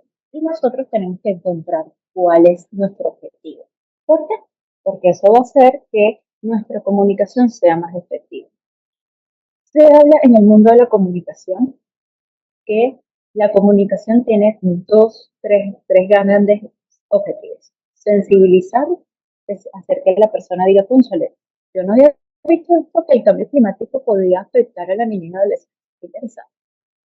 Informar, mira, pero es que hay 500 niños afectados por golpes de calor en el estado X de tal país. Y accionar. Que ese objetivo es como el que si tú logras hacer los tres, lo hiciste lo mejor. ¿Sí? O sea, es la comunicación completita. Si lograste uno, no es que está mal, ese era tu objetivo. Y si lograste accionar, entonces, digamos, es como la meca de la comunicación para impactar, ¿no? Porque lo que uno quiere es generar algo, generar una acción. Bueno, ¿cuál es esa acción? Bueno, desde lo micro, bueno, hacer que las inscripciones para mi taller que yo quiero dar aumenten. Cambiar una política pública, que eso es como la meca de la incidencia. Pero me di cuenta que en mi comunidad, la niñez y adolescencia no puede tener un parque. Bueno, logré que en mi comunidad haya un parque. Esa es una acción, o sea, la respuesta a tu comunicación. ¿Okay? Que se firme la petición, una petición pública al Estado, que aumente la cantidad de denuncias de casos. Por ejemplo, entendemos que no hay justicia si no se denuncia, ¿verdad? Si las personas no van a las autoridades competentes y hacen sus denuncias. Pero también es cierto que, bueno, hay algunos estados, países en los que su sistema de denuncia no es muy bueno y termina entonces revictimizando a las personas. Y eso hace que entonces las personas, si les pasa algo, una violación de sus derechos, no denuncien. Bueno, yo me creé una campaña para incentivar a la denuncia, por ejemplo. Y no tiene que ser solamente ante el Estado, podría ser que hacer una campaña para que a ustedes les lleguen reportes y casos Y ustedes, como receptores y activistas y defensores de derechos, ustedes pueden hacer una documentación y ser como las voces, los voceros de ese grupo de personas afectadas. Y difundir mi contenido. Eso también es una acción. Pedirle a la gente, comparte, comparte, comparte, porque así vamos a alcanzar a muchas más personas y bueno, eso también es un objetivo comunicacional muy válido. Siguiente componente, ¿a quién quiero llegar? Aquí les desglosé públicos, audiencias posibles. Ustedes le pueden hablar directamente a los afectados, ustedes le pueden hablar a los allegados o los familiares de las víctimas, al público en general, a la sociedad de Guatemala, a la sociedad venezolana, a la sociedad de Ecuador, los medios de comunicación o periodistas, los actores del Estado, que en muchos casos es un interlocutor que vamos a tener allí y que vamos a querer alcanzar, otras organizaciones y activistas particulares, que no están realmente, no tienen que estar los activistas, no tienen que estar dentro de una organización para ser activistas y defensores, ¿no? ¿Qué es lo clave de este componente de la comunicación? Ustedes tienen que entender a quién le están hablando. Y la pregunta más, que engloba más esto que les estoy comentando es, ¿cuál es la necesidad de esa audiencia? Y cómo nosotros podemos satisfacer. Si yo le quiero hablar a, no sé, otras organizaciones, por decir, ¿cuál es la necesidad que tienen otras organizaciones? Podría ser que no tienen información, no tienen datos. Y ustedes resulta que tienen un informe en el que tienen muchas cifras sobre el suicidio en su población, el suicidio en la población infantil o intento de suicidio en la población infantil. Y resulta que las organizaciones no conocen este dato y lo están buscando porque a lo mejor están haciendo trabajos relacionados al área. Bueno, ustedes ya saben que lo que necesitan son datos y ustedes lo tienen. Ya tenemos la necesidad, sabemos cómo lo vamos a satisfacer. Los afectados, por ejemplo, si ustedes en sus comunidades identifican que la niñez y la adolescencia no es tomada en cuenta para decisiones urbanísticas y ustedes comienzan a hablar con niños afectados sobre esa situación, ustedes deben comenzar a identificar cuál es la necesidad que ellos les están transmitiendo, qué es lo que ellos quisieran hacer, qué es lo que ellos quieren lograr cuando ustedes visibilicen esa situación. ¿Okay? Muy importante. Entonces, la estrategia aquí es arma a tu público, conócelo. Tienes que armar el rompecabezas para conocer a tu audiencia y trazar una estrategia correcta y eficaz para que termine en una comunicación eficaz, es decir, que tú cumplas el objetivo que te trazaste inicialmente. Y ahora, el cómo nos vamos a comunicar. No toda comunicación tiene que tener todos estos elementos. Una comunicación una estrategia comunicacional puede ser solamente hacer una nota de prensa en la que se informe la vulneración de derechos que hay en la comunidad del equipo de béisbol de la zona Sinaí, por ejemplo. Una nota de prensa. No tiene que haber todos estos componentes. Y es parte, y ojo con esto. Esta pregunta es muy importante. ¿Cómo lo vamos a comunicar? No todas las comunicaciones terminan en una rueda de prensa. ¿Por qué? ¿Se acuerdan cuando les hablé de la balanza? Más adelante lo vamos a ver. Porque, ¿cómo comunicar? Si nosotros decidimos que nuestro objetivo era sensibilizar para que la gente comience a decir y queremos que la acción sea de las personas que pidan al Estado que bajen los impuestos para los colegios, para que así entonces los padres no tengan que pagar tanto dinero y la educación entonces esté garantizada. Yo rebusqué un caso demasiado, me enloquecí un poco, me fui por el camino difícil, pero bueno, digamos que ese es su objetivo. No podemos, recuerden siempre, no podemos a excusas de que estamos visibilizando un derecho, violentar otros derechos, aunque sea uno, dos o tres. lo que les dijo Ana, los derechos están interconectados. No es negociable vulnerar derechos. Siempre tenemos que tratar de mantenerla equilibrada para no afectar con nuestra acción comunicacional mucho más a la comunidad que ya está afectada. ¿Ok? Y el cuándo viene a ser como el último eslabón, y no por último, pues déjenlo de último, no, está de último en esta lámina, en esta presentación, pero es un factor clave para decidir cómo vamos a comunicar, cuándo lo vamos a hacer. Antes de la violación de derechos humanos, por ejemplo, ustedes están tratando de advertir que una situación puede poner en peligro a cierta comunidad de niños, niñas y adolescentes. Antes de que ocurra, mientras está ocurriendo, por ejemplo, lo que lo que les comenté sobre la situación de calle, los niños que están comulgando en la basura, eso es durante la violación de derechos o después de que la violación de derechos pasó. Por ejemplo, casos jurídicos, casos en los que hay un abuso sexual que se denuncie ante las autoridades competentes, llegan a juicio y hay sentencia. Y entonces ustedes pueden hacer una comunicación en ese momento, después de la violación de derechos, entendiendo que, bueno, esta sentencia fue a favor de la víctima. ¿Okay? Y aquí tenemos una gran balanza, porque la balanza es muy importante, derechos protegidos, derechos vulnerados. Con mi acción comunicacional, ¿yo protejo más derechos o vulnero más derechos? Ese es el equilibrio y es muy complicado. Cada caso es distinto.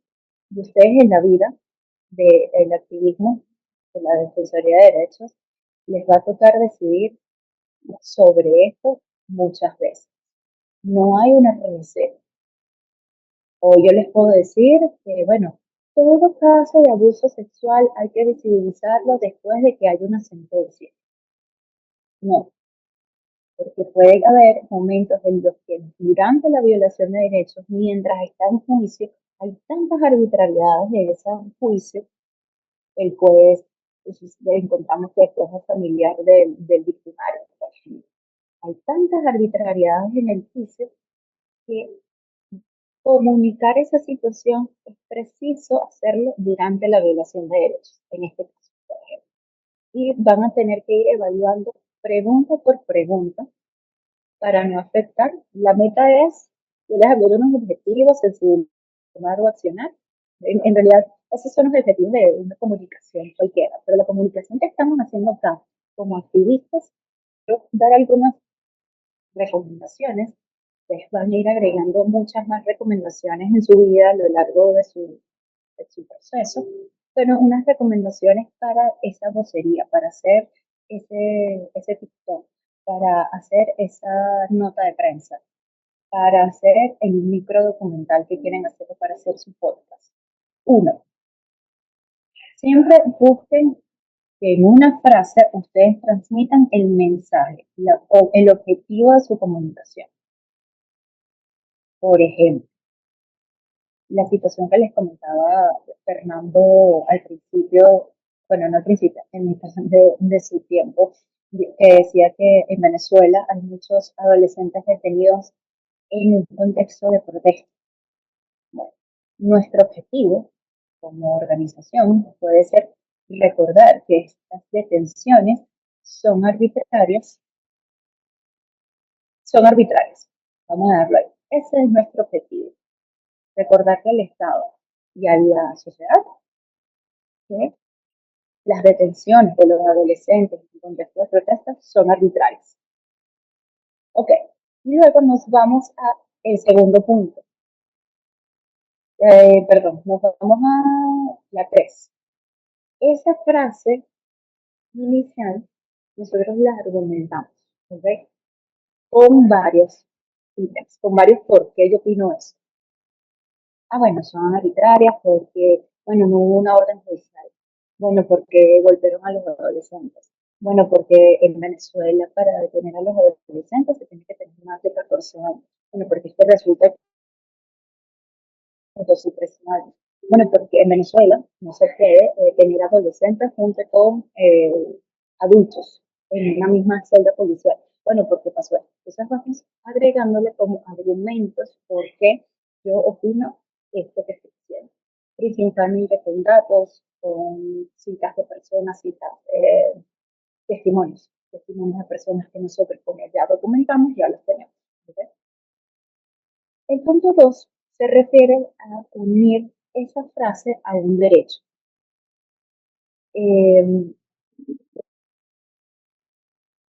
Ok, imaginemos este contexto. En su comunidad van a demoler un parque de juegos, el único que hay en su comunidad, para hacer un estacionamiento. Su frase clave es, o sea, su objetivo es que no se rompa, no se quite el parque de juegos. El parque de juegos no se puede quitar. ¿Por qué? Porque es una violación al derecho al juego y recreación que tienen todos los niños, niñas y adolescentes. Y al quitar este espacio ya dejas, no, los niños, niñas y adolescentes no tienen espacio de recreación. Y se está vulnerando o se va a vulnerar un derecho. ¿Ok? Eso puede ser un ejemplo. Las soluciones. Una de las cosas que me gusta más de trabajar ese CODAP es que cada vez que hacen una intervención, ya sea en una entrevista a los voceros, Carlos, Fernández, cuando hablan y sus entrevistados, o en informes o en comunicados, es que siempre incluyen soluciones. Siempre desde las recomendaciones, etcétera, positivo. Porque existen otras organizaciones que se quedan como en la queja, y en el combate. El Estado no hace esto, el Estado no hace lo otro. Y entonces son responsables de esto, son unos violadores de derechos. No, vamos a proponer recomendaciones y que esas recomendaciones sean realistas, ¿no? Porque a veces podríamos pensar que, o sea, podríamos estar recomendando cosas que son como muy a largo plazo, vamos a ir de corto plazo a largo plazo, soluciones de corto plazo a largo plazo. Y el último es que ese mensaje que ustedes quieren transmitir, ese contenido, ese TikTok, ese guión, en fin, esa entrevista que ustedes quieren dar, que sea tan entendible, tan fácil de entender, como si estuviesen haciendo una cola para comprar en el mercado. Y en 5 minutos, menos de 5 minutos, lo que pueda durar la cola, bueno, hay colas, dependiendo. Hay colas que son muy largas y puedes pasar más de una hora en una cola, pero en una fila. Pero bueno, que la intención es que en un corto contacto la persona se lleve el mensaje que tú quieres transmitir y que sea entendible. Que no tengas que hacerlo como todo un marco teórico antes de, para que entonces pueda entender tu mensaje. Tu mensaje tiene que ser claro, explícito, directo, y ya después, si bueno, la gente va comenzando a hacerte preguntas, o si tienes el chance, por ejemplo, en un documento escrito, tú puedes ir ampliando la comunicación. Ya estamos terminando por acá y les quería dejar como unos recursos en los que ustedes van a poder encontrar como más herramientas. Esto ya está conectado para comunicadores, es decir, de medios de comunicación, pero las herramientas pueden ser usadas por ustedes sin ningún problema. En el comunicador hispano, la presentación de lo que hay en este manual, digamos la versión corta. En el manual, lo chévere que tiene el manual es que tiene como unos checklists, es decir, cada capítulo tiene como, estoy segura de que yo estoy haciendo lo correcto. Tienes un checklist y se vas a poder ir dando cuenta de estoy haciendo lo correcto o podría mejorar esto. Y bueno, gente coordinadora del encuentro, con unos 20 minutos ya me lo propusieron que hiciera como un ejercicio. Y lo tengo acá, pero yo no sé si hay chance. Y no sé si el equipo, el grupo esté dispuesto a hacer un ejercicio de comunicación. El ejercicio está allí. No sé si lo quieren hacer en este momento. Yo lo que te propondría, por razones del tiempo, es que podamos abrir un sitio de reflexiones, preguntas, si todo lo que tú has comentado a las organizaciones les resuena, si la han utilizado o hay algo que están en contra. y podemos dejar el ejercicio para la reflexión y lo retomamos en la sesión siguiente. Fíjate, yo quiero arrancar, bueno, diciendo que, bueno, que el defensor por naturaleza debe comunicar. Primero, hay como unas premisas que vimos en la sesión pasada. Una de las premisas, bueno, que el defensor nunca va solo. El defensor, bueno, tiene un norte claro a lo que quiere hacer y nuestro norte lo marca el enfoque de derecho.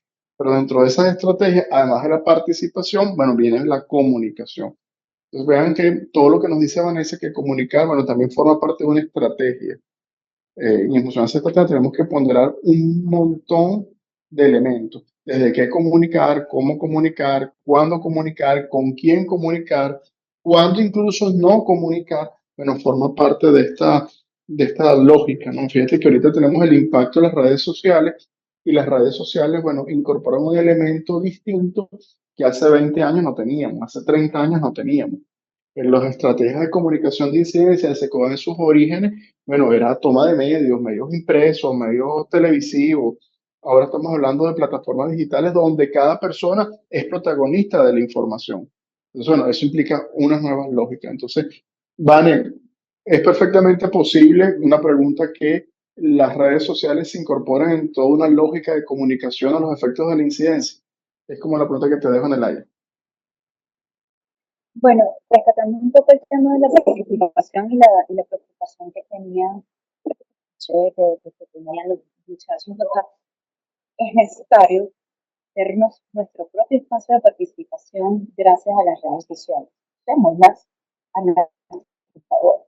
Y si nosotros queremos usar esos espacios de las redes sociales para que sean espacios de participación, debemos emplear una comunicación estratégica, con un objetivo claro y pensada, no a lo loco. Debemos pensar qué vamos a subir y por qué lo estamos subiendo. Y este ejercicio de estas 5 etapas de la estrategia suena muy difícil de hacer en el día a día, pero poco a poco se va incorporando y de forma natural va surgiendo. ¿Okay? Sí, mi respuesta a esa pregunta es sí, sobre todo entendiendo que la niñez y la adolescencia no tienen espacios de participación o son muy pocos. Hagamos de las redes sociales, del TikTok, por ejemplo, ese espacio, con conciencia, con enfoque de derecho, por supuesto. Yo quisiera preguntar, en el caso de una situación de persecución o ambiente de persecución política o control policial, ¿cómo manejar este tema de la comunicación? Sobre todo el uso de redes sociales. Bueno, inicialmente recordar que no toda comunicación pasa por redes sociales. Y en el tema de una persecución política habría que pensar a qué actores quiero llegar y por qué quiero llegar a ellos. Por ejemplo, yo quiero llegar a otras organizaciones pensando que yo la perseguía como activista y defensor. Yo quiero llegar a otras organizaciones porque quiero que me apoyen.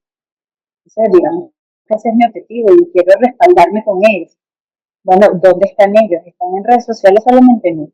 Hay canales de WhatsApp, hay canales de Telegram, hay canales de Signal. ¿Dónde están? ¿Dónde están esas organizaciones? ¿Dónde está mi público?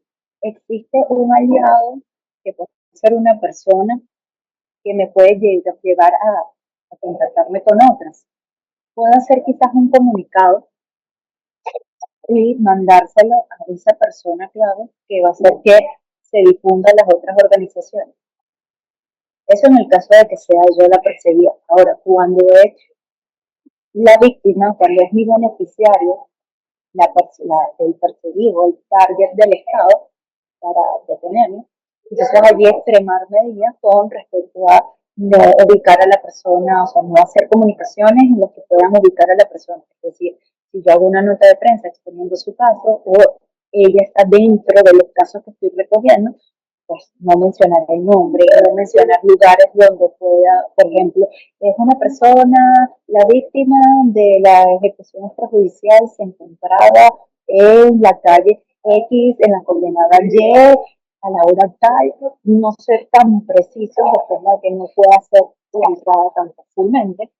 por las autoridades, pero que sí quede el registro del hecho. El hecho fue que en este caso hablé de una ejecución extrajudicial. Hay que pensarse la forma en la que se puede proteger a ese beneficiario, a esa víctima, y poder visibilizar lo que ocurre. Por ejemplo, hay una máxima sobre el tema de las fotos. Si es una foto que expone la dignidad de los niños, niñas y adolescentes, no lo publicamos. No los publicamos. Es la máxima. Pero no toda comunicación tiene que llevar una foto, no toda comunicación tiene que llevar un video o un voice. Existen otras formas de comunicar y por eso hice como un paneo de todas las formas que existen. Incluso hay momentos en los que nos va a tocar decidir solo documentar y que nuestro público sean las autoridades del Estado y llevar directamente esa documentación al Ministerio Público, a la Fiscalía. Y esa es mi comunicación, porque ese es mi objetivo, es que la autoridad sepa lo que está ocurriendo, para que haga algo. La autoridad no hizo nada. Entonces nos pasamos a otro objetivo de comunicación. No todas las comunicaciones van completas. No todo caso va a pasar porque lo vamos a difundir ruedas de prensa y medios y BBC y Fox News. No. Hay que pensárselo una a una. Bueno, además de la pregunta de Diego, es si hacen TikToks. Pueden levantar la mano igual como hicimos con las preguntas al principio. Creo que no se escuchó bien. Que si hacen TikTok, que si publican TikToks en redes. Los que sí pueden levantar la mano y los que no la dejan abajo, como hicieron con la primera dinámica de las preguntas con Vane. Pero Vane, una pregunta, ¿soy menos defensor si no utilizo estas plataformas digitales? ¿Cuál es el estándar, no? O necesariamente como defensor de derechos humanos en este mundo global, en este mundo de la inteligencia artificial, es como una condición sine qua non que el defensor necesariamente tiene que hacerlo. O lo podemos hacer en alianza con otras personas que tengan también la experiencia y la actitud para utilizar estas herramientas. No, no eres menos defensor si no utilizas plataformas comunicacionales para expresarte. No todos tenemos habilidades para todo. Es decir, no todos podemos grabar videos porque a lo mejor nos da pena. Y no todos tenemos habilidades escritas para escribir un comunicado. Pero podemos en red trabajar para que la visibilidad de una situación que vulnere derechos se garantice de manera adecuada y respondiendo a la dignidad de esas víctimas, por supuesto. Entonces entiendo que el defensor debe comunicar, pero si no tenemos las herramientas, las actitudes, nos podemos aliar con otros en la estrategia de comunicación. Entonces yo creo que incluir en las estrategias periodistas, incluir en la estrategia medios de comunicación, en medios digitales, porque también estamos pensando, bueno, que toda la población de nuestros países tienen acceso a Internet y todas tienen plataformas digitales. Probablemente no, solo en Venezuela, las 2/3 partes del país solo tienen acceso a Internet. Entonces tenemos que pensar sobre todo en la mayoría, que es la que no tienen acceso a redes sociales, no tienen acceso a Internet, sobre todo en zonas rurales, ciudades intermedias, zonas de frontera. Bueno, ¿cómo nosotros podemos llevar nuestro mensaje?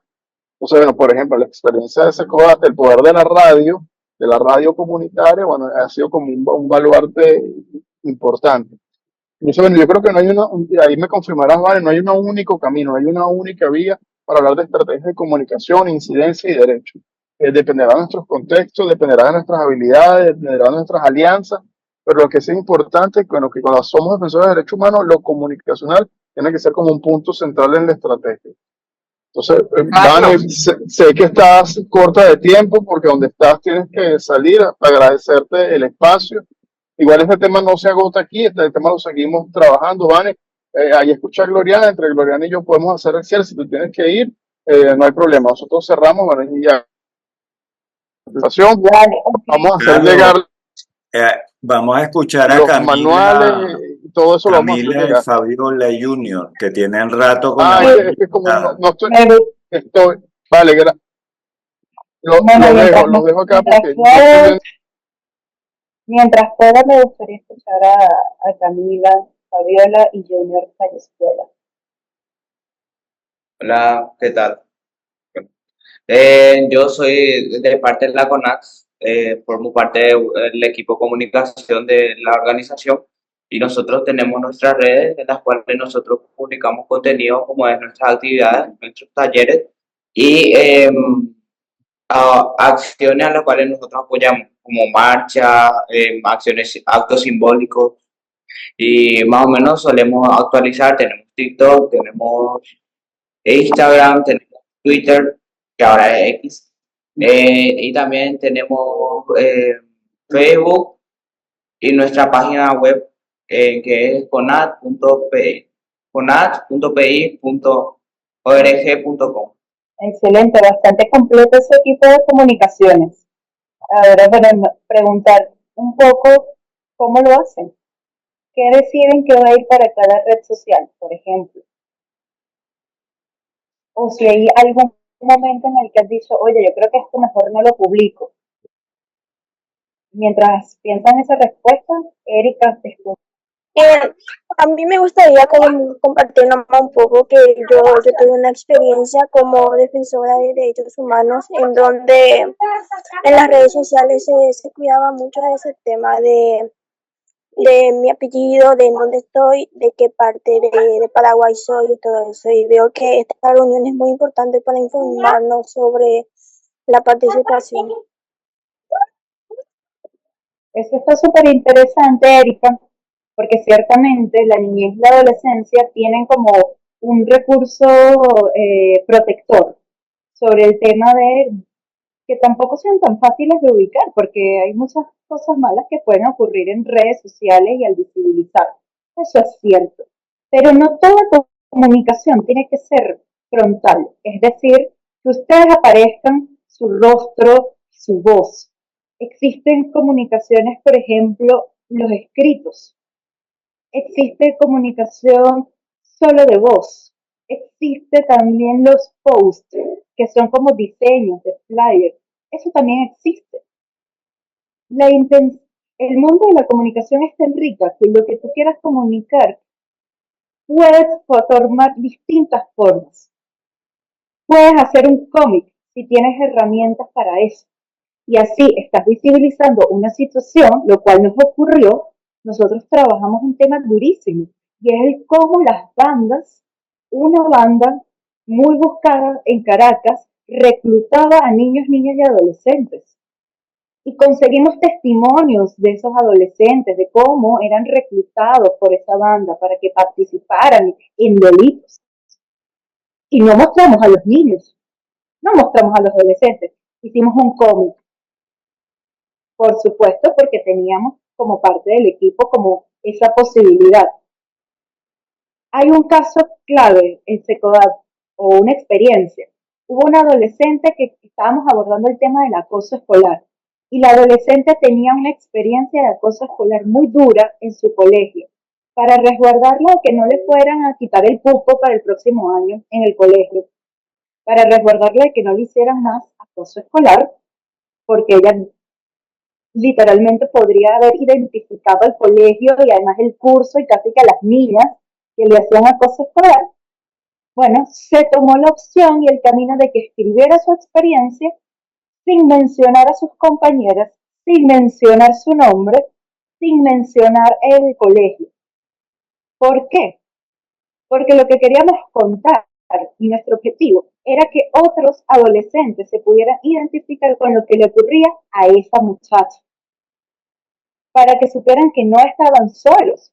Ese era nuestro objetivo. Y finalmente logramos hacer un cómic con esa historia. Es decir, no solamente teníamos el escrito que se publicó en la página web, sino también teníamos el cómic para lograr alcanzar a otro público.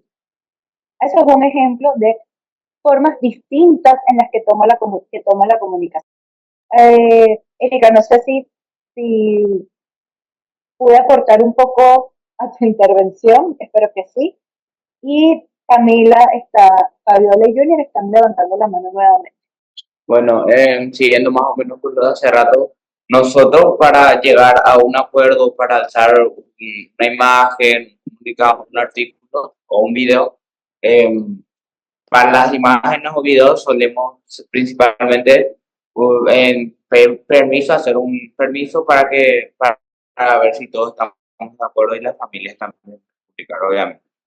Y para hacer un comunicado, un artículo, un video, solemos preguntarle a todos los compañeros si están de acuerdo a hacer de cierto tema un artículo, un comunicado, y si dicen que sí, elaboramos, y después de elaborar nosotros le pasamos a todos los grupos que tenemos en la organización, y si todos nosotros como compañeros estamos de acuerdo, publicamos el artículo, el comunicado, el video. Y siempre se informa por cada base o por base.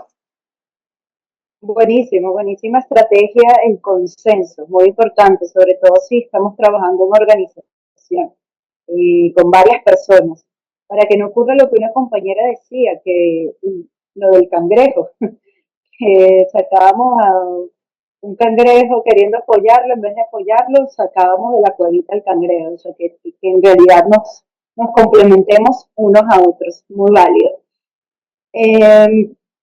Bueno, yo quiero decirles que estoy muy agradecida por el tiempo que dieron para escuchar esto. Sé que puede ser tedioso, digamos, porque tuvimos 2 horas, entiendo que ustedes tenían un break que no tuvimos, les agradezco esa comprensión. Cualquier cosa, pues Carlos, Diego les van a enviar esa presentación. No dejen de consultar el manual o los códigos QR que están al final, porque allí justamente se habla de algo que dijo Junior, creo que es el nombre, sobre el tema del permiso para publicar. Esa autorización está contemplada allí y tiene la autorización. Ustedes se pueden copiar la autorización si gustan, está allí. Y tener en cuenta que la autorización del permiso es tanto del adolescente, del niño o niña, como de sus papás. Pero bueno, ese detalle de la autorización haría que pasáramos otra hora aquí, lo cual no tenemos porque nuestro cerebro ya está caducado. Entonces, cualquier cosa estoy a la orden. Bueno, gracias a todos por la participación de hoy. Ha sido una jornada muy rica en ideas y también en materiales que vamos a recibir y vamos a seguir estudiando. Nos veremos entonces en la tercera sesión dentro de 15 días. A todos, de verdad, muchísimas gracias por la participación y mantenemos nuestro contacto.